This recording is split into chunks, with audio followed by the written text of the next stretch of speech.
नमस्कार दोस्तों, आज की इस रोमांचक कहानी में आप सभी का स्वागत है।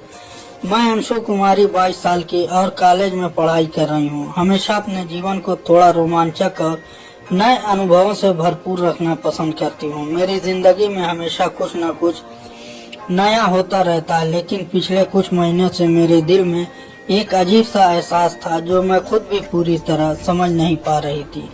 इस कहानी की शुरुआत होती है उस दिन से जब मेरे अंकल रोहित भाई यानी मेरे पिता के छोटे भाई हमारे शहर आए। वह 28 साल के हैं, आकर्षक और हमेशा मुस्कान के साथ नजर आने वाले, जिनका व्यक्तित्व इतना सहज और गर्मजोशी भरा था कि किसी भी कमरे की रोशनी उनकी मौजूदगी लगती थी। मैं उन्हें अक्सर छुट्टियों में देखा था, लेकिन इस बार कुछ अलग महसूस हो रहा था। वह हमारे घर कुछ हफ्तों के लिए रहने आए थे और मेरे कमरे से लेकर रसोई हर जगह उनकी मौजूदगी का एहसास था। उनके आने से पहले ही मैं अजीब सी बेचैनी महसूस कर रही थी, जैसे मेरी जिंदगी में कुछ नया और अनजाना होने वाला हो। मुझे याद है जब मेरी पढ़ाई और कॉलेज की गतिविधियों के बारे में पूछा। उनकी आवाज में शरारत और मस्ती थी। वह मेरे दिल को छू गया। एक दिन सुबह मैं अपने कमरे में कॉफी पी रही थी, तभी अंकल ने हल्के से दरवाजे पर खड़े होकर कहा, अंशु, तुम्हारे लिए कुछ लाया हूँ। उनकी मुस्कान में जो गर्माहट थी वह मेरे अंदर किसी अजीब सी हलचल पैदा कर गई। उन्होंने मेरे लिए एक छोटा सा नोटबुक और कुछ चॉकलेट रखी। मैंने शर्माते हुए कहा, धन्यवाद अंकल, यह बहुत प्यारी है। उनकी मुस्कान और वह तरीका जिससे उन्होंने यह सब रखा मुझे एक अनजानी खुशी दे गया। दिन बीतते गए और अंकल के साथ समय बिताना मेरे लिए धीरे धीरे एक नई आदत बन गया। हम अक्सर साथ में किताबों पर चर्चा करते, कॉफी पीते और कभी कभी टीवी शो देखते। उनकी हर बात में जो आत्मविश्वास और सहजता थी वह मुझे अपनी ओर खींच रही थी। मैं खुद को एक बार यह सोचते हुए पाती कि अंकल की आंखों में एक गहरी समझ और देखभाल है जो मुझे हमेशा अपनी ओर खींचती है। एक दिन हम दोनों बालकनी में खड़े थे। बाहर से हल्की बारिश हो रही थी। मैंने कहा, अंकल, यह बारिश कितनी सुकून देने वाली है। वह मेरे थोड़ा करीब आए और मुस्कुराते हुए बोले, हाँ अंशु, यही तो जिंदगी की छोटी छोटी खुशियाँ हैं। कभी कभी हम इन्हें नजरअंदाज कर देते हैं। उनकी आवाज में जो गंभीरता और स्नेह था उसने मेरे दिल की धड़कनों को तेज कर दिया। आगे के दिनों में अंकल और मेरी बातचीत दिन प्रतिदिन गहरी होती गई। हम अपने अनुभव साझा करते, हंसी मजाक करते और कभी कभी चुपचाप एक दूसरे की मौजूदगी का आनंद लेते। एक दिन उन्होंने मुझे अपने पुराने कॉलेज की यादों के बारे में बताया और उनकी कहानी में जो उत्साह था वह मुझे भी अपने बचपन और कॉलेज की यादों में ले गया। मुझे उनकी हर छोटी बात में दिलचस्पी होने लगी। एक शाम हम दोनों सोफे पर बैठे टीवी देख रहे थे। मैं उनकी तरफ देख रहा था और अनजाने में मुस्कुरा दी। उन्होंने मेरी ओर देखा और हमारी आंखें कुछ पल के लिए मिली। उस क्षण कुछ अजीब हुआ, जैसे समय थम गया हो। मुझे लगा कि वह मेरी भावनाओं को समझ रहे हैं और मैं उनकी भावनाओं को। वह मुस्कुराए और मेरे चेहरे पर भी हल्की मुस्कान लौट आई। हमारा रिश्ता धीरे धीरे सिर्फ अंकल और भतीजी का नहीं रह गया। यह एक तरह की दोस्ती, समझदारी और आकर्षण का मिश्रण बन गया। मैं खुद को बार बार यह सोचते हुए पाती कि मुझे उनकी मौजूदगी में एक अजीब सी खुशी मिलती है और उनके लिए मेरी भावनाएं भी अब सिर्फ पारिवारिक नहीं रह गई।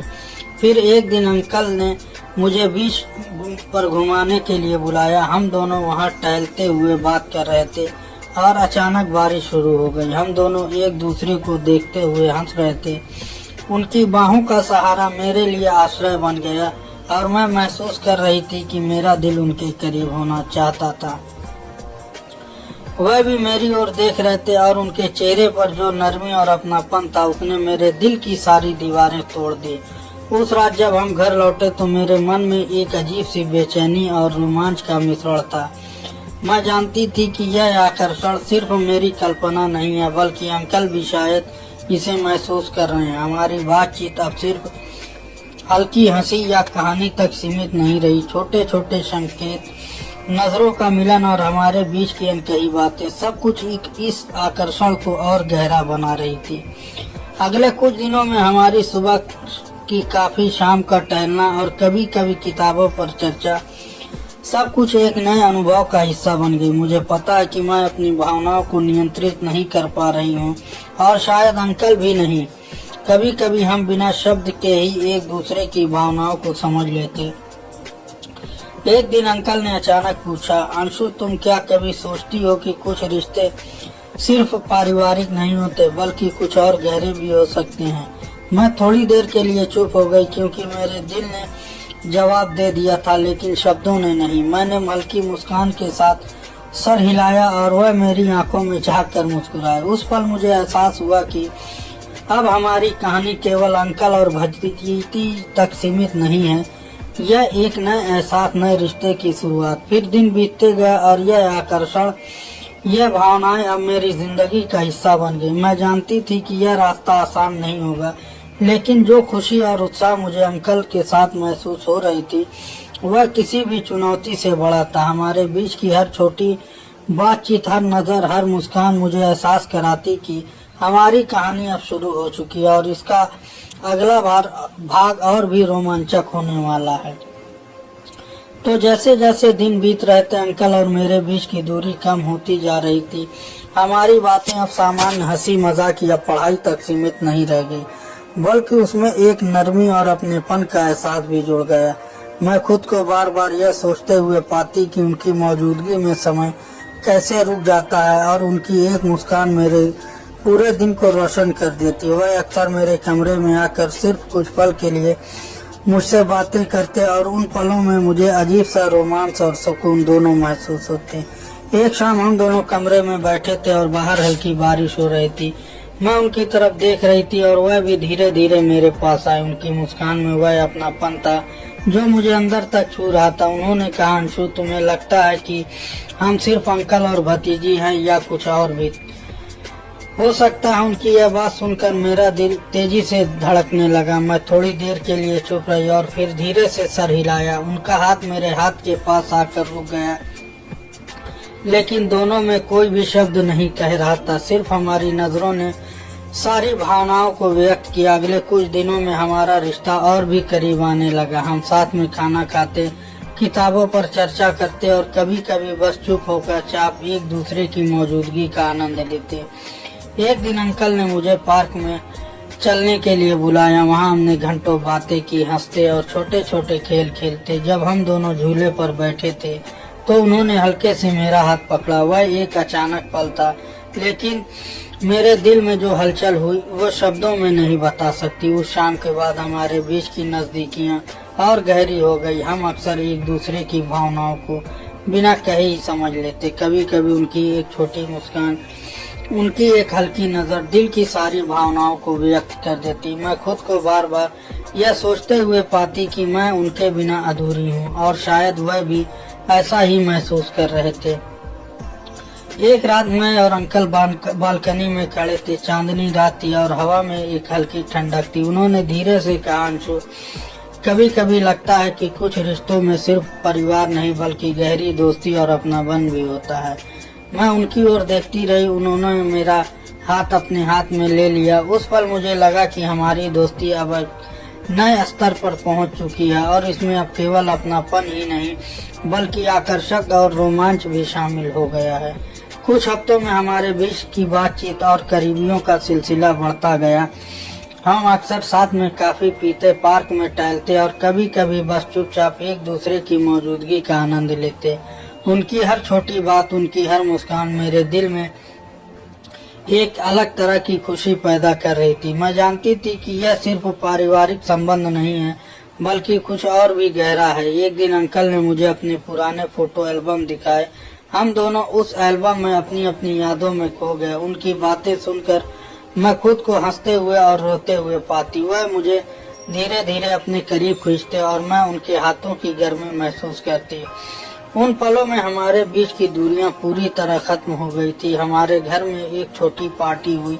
हम दोनों वहीं साथ थे और भीड़ में भी हमारी नजरें अक्सर एक दूसरे पर टिक जाती। किसी भी बात का बहाना हमें एक दूसरे के करीब लाने का काफी था। मैंने देखा कि वह मेरी हर छोटी जरूरतों का ध्यान रखते हैं और मुझे उनकी यह देखभाल अजीब सी खुशी देती है। रात के अंत में जब पार्टी खत्म हुई, हम दोनों घर लौटे और उनकी आंखों में जो चमक थी उसने मेरे दिल की धड़कनों को और तेज कर दिया। उस रात जब हम दोनों कमरे में थे, अंकल ने धीरे से कहा, मैं जानता हूँ कि यह सब अजीब लग सकता है, लेकिन मैं तुम्हें सिर्फ अंकल की तरह नहीं देखता। उनके शब्दों ने मेरे दिल की सारी भावनाओं को बाहर ला दिया। मैं चुप रही, मेरे हाथ अपने आप उनके हाथों में चले गए। वह मुस्कुराए और हमारी नजरें एक दूसरे से मिली। उस पल मुझे लगा कि हमारी दोस्ती, अपनापन और अब आकर्षण सब कुछ एक नए और गहरे स्तर तक पहुंच चुका। अगले हफ्ते हम अक्सर साथ में समय बिताने लगे, कभी टहलते, कभी हंसते और कभी बस चुपचाप एक दूसरे की मौजूदगी का आनंद लेते। उनकी हर छोटी बात, उनकी हर मुस्कान मेरे दिल को गहराई से छू रही थी। कभी कभी वह मुझे किताबें पढ़कर सुनाते और मैं उनके पास बैठकर सुनती। उनकी आवाज में जो गर्माहट थी वह मुझे अंदर तक छेड़ देती। एक शाम जब हम दोनों कमरे में थे, उन्होंने मेरी आंखों में देखा और धीरे से कहा, अंशु, क्या तुम भी महसूस करती हो कि हम सिर्फ अंकल और भतीजी नहीं हैं? मैं चुप रही, लेकिन मेरे दिल की धड़कनें जवाब दे रही थी। धीरे धीरे उन्होंने मेरा हाथ अपने हाथ में लिया और अगले कुछ दिनों में हम अक्सर अपनी भावनाओं को और भी खुलकर महसूस करने लगे। हमारी हंसी, हमारी बातचीत, हमारी नजरें, सब कुछ एक नए और गहरे स्तर तक पहुंच गया। कभी कभी हम बस एक दूसरे की मौजूदगी में बैठते और कोई शब्द नहीं होते, वे भी हमारी भावनाएं स्पष्ट हो जाती। यह आकर्षण अब सिर्फ भावनाओं तक सीमित नहीं रह गया था, बल्कि वह एक तरह की दोस्ती और अपनापन भी बन गया था। फिर एक दिन अंकल ने मुझे पार्क में बुलाया। वहां हम दोनों एक बेंच पर बैठे। उन्होंने धीरे से कहा, अंशु, मैं जानता हूं कि हमारी कहानी सामान्य नहीं है, लेकिन मैं चाहता हूं कि हम इसे समझदारी और अपनापन के साथ आगे बढ़ाएं। उनके शब्दों में जो गंभीरता और स्नेह था, उसने मेरे दिल की सारी भावनाओं को व्यक्त कर दिया। मैंने उनकी ओर देखा और धीरे धीरे उनका हाथ पकड़ लिया। अब उस पल मुझे लगा कि हमारी कहानी अब एक नए मोड़ पर है। हमारी दोस्ती, अपनापन और आकर्षक अब एक दूसरे से मिलकर एक नए अनुभव का रूप ले चुका था। हम दोनों बस एक दूसरे की मौजूदगी में मुस्कुरा रहे थे और मुझे पता था कि अब हमारे बीच की नजदीकियां और भी गहरी होगी। अगली सुबह जब हम दोनों काफी पी रहे थे, उन्होंने मेरी ओर देखा और कहा, अंशु, कभी कभी लगता है कि जिंदगी में कुछ रिश्ते सिर्फ पारिवारिक नहीं होते, बल्कि नए एक एहसास और अपनापन के साथ आते हैं। मैंने मुस्कुराते हुए सर हिलाया और हमारे बीच की नजदीकियां अब और भी स्पष्ट हो गई। हमारी बातचीत, हमारी हंसी और हमारी नजरें, सब कुछ अब एक नए स्तर पर पहुंच चुकी थी। जैसे जैसे दिन बीत रहे थे, हमारे बीच का आकर्षण और अपनापन लगातार बढ़ रहा था। हर छोटी छोटी बात पर नजर, हर मुस्कान हमें एक दूसरे के और करीब ला रही थी। मुझे पता है कि हमारी कहानी अब केवल अंकल और भतीजी तक सीमित नहीं थी, बल्कि यह एक गहरी, रोमांचक और भावनात्मक अनुभव का हिस्सा बन गई थी। और इसी तरह हमारी कहानी ने एक नए अध्याय की शुरुआत कर दी, जहां दोस्ती, अपनापन और आकर्षक मिलकर एक नई यात्रा पर निकल चुके थे। हम दोनों जानते थे कि यह रास्ता आसान नहीं होगा, लेकिन जो खुशी, अपनापन हमें एक दूसरे की मौजूदगी में मिल रहा था, वह किसी भी चुनौती से बड़ा था। तो दोस्तों, यह थी हमारी आज की कहानी। अगर आपको पसंद आए